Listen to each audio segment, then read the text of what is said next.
안녕하세요, 파이어랩입니다. 오늘은 이전 영상에 이어서 인플레이션과 투자 그리고 대출에 관련된 내용을 좀 말씀드려 볼까 합니다. 그럼 시작해 보겠습니다. 제가 기회비용, 대출, 투자에 대해서 말씀드리는 이유는 이것을 꼭 사용해야 된다, 그런 설득을 위한 말은 아닙니다. 저의 경험을 공유 드리는 차원에서 저는 이런 식으로 생각을 해서 투자의 마음을 세웠고 부동산 투자를 해왔다라는 경험을 공유드리고 싶었습니다. 제가 해온 것들 중에 잘 된 것은 참고를 하시고 저렇게 했더니 잘 안 된 것들, 그런 것들은 타산지석으로 참고하시면 도움이 되실 것이 있을 것 같습니다. 네, 인플레이션은 누구나 원하기도 하고 누구나 원하지 않는 그런 것입니다. 좀 애매한 것입니다. 그거는 이제 우리가 생산자인 동시에 이 소비자이기 때문입니다. 제가 회사원이었으니 회사원의 생각으로 설명을 좀 드려보겠습니다. 회사 다닐 때 저는 월급이 좀 더 올랐으면 좋겠다라는 생각을 계속 했습니다.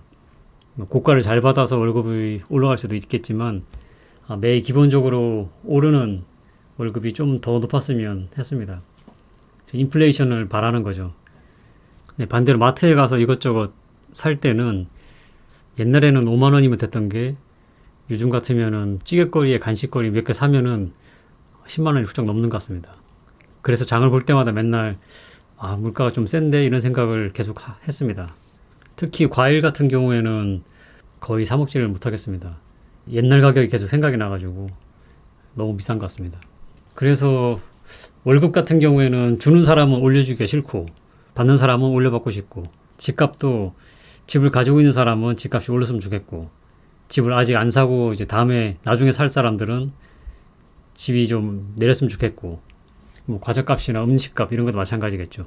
파는 사람이나 사는 사람에 따라서 이게 생각이 다릅니다.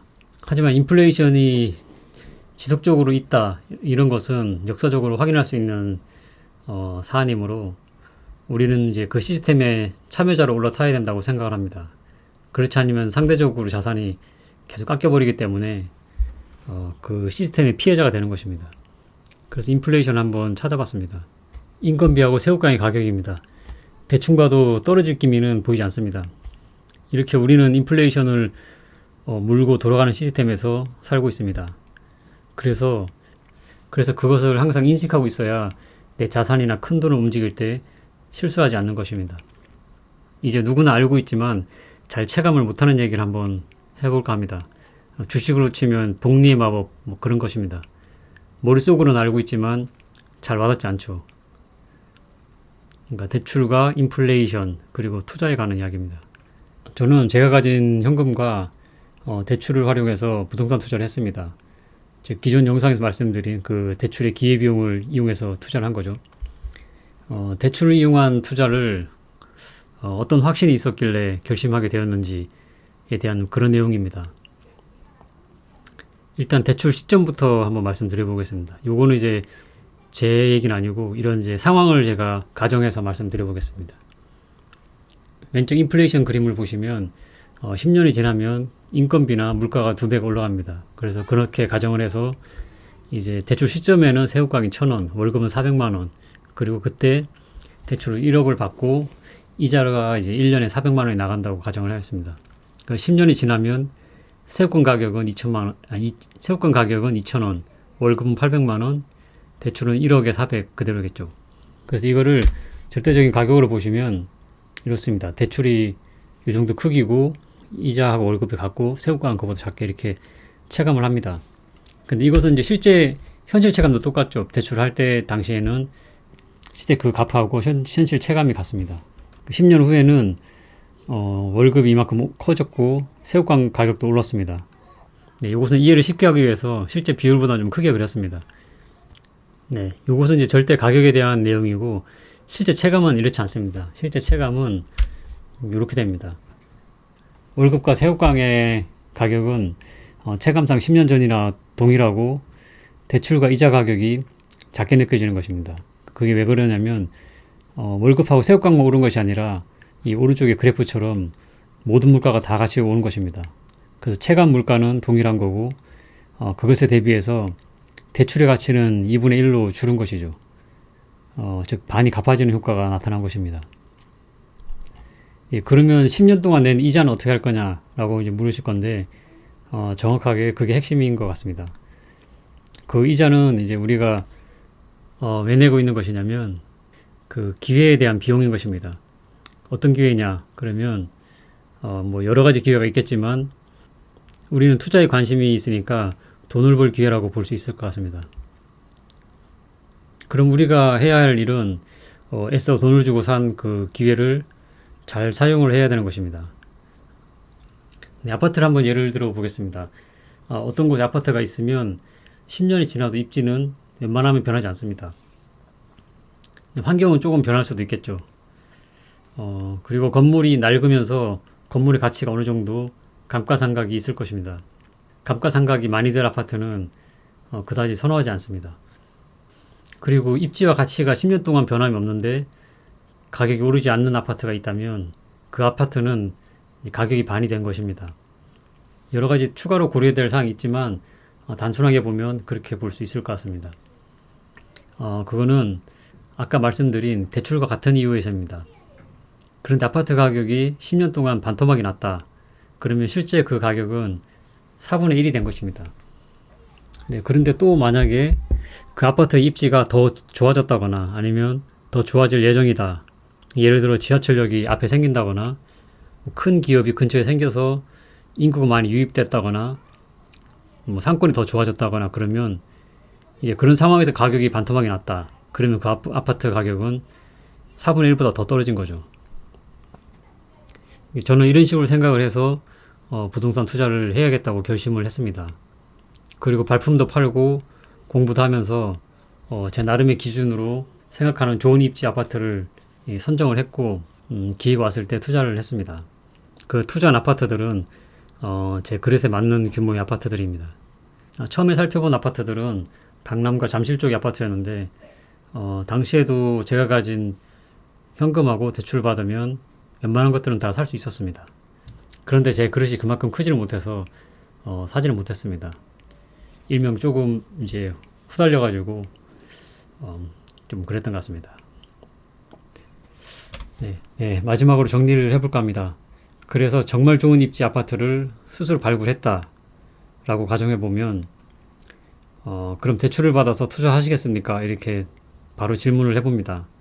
스스로 질문하는 것은 잘 와닿지 않을 수도 있습니다. 그러면 이제 이 앞에 있는 부동산 중개인이 있다라고 가정을 하고 그 사람이 나한테 그렇게 질문을 한다라고 생각해보면 좀 좋습니다.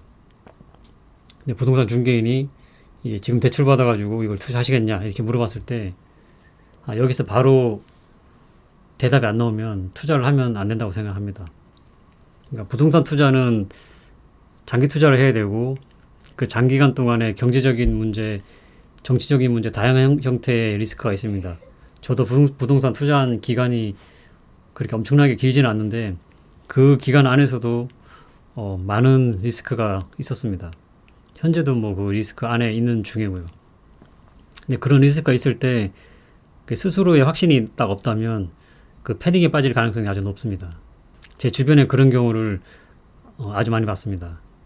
제가 소개를 해서 좋은 아파트를 구입하신 지인이 계신데 집값이 많이 올랐는데도 계속 안절부절했습니다. 이제 스스로의 확신이 없어가지고 뭐 그런 것 같습니다. 몇 번 이제 헐값에 팔려고 막 했었는데 제가 한 3번 정도 말렸습니다. 저는 같이 아주 힘들었죠. 그래서 웬만하면 저는 이제 정말 저 이상으로 준비가 된 사람 아니면 부동산 얘기를 잘 안 합니다. 네, 그래서 이런 확신이 설 때까지 이제 부동산 공부를 계속 해야 된다고 생각을 합니다. 부동산 공부는 뭐 입지라든지 투자 방법 이런 것들 공부도 중요하지만 그런 투자에 대한 확신이 설 때까지 이런 이제 인플레이션이라든지 대출이라든지 뭐 이런 부동산 전반에 대한 시스템이라든지 그런 것들을 이제 확실히 알고 자기만의 생각을 가지고 있어야 된다고 생각을 합니다. 네, 그럼 마지막으로 한번 정리를 해보겠습니다. 네, 내 돈으로 해도 되지만 이 대출을 그냥 한다는 가정하에 한번 말씀드려 보겠습니다.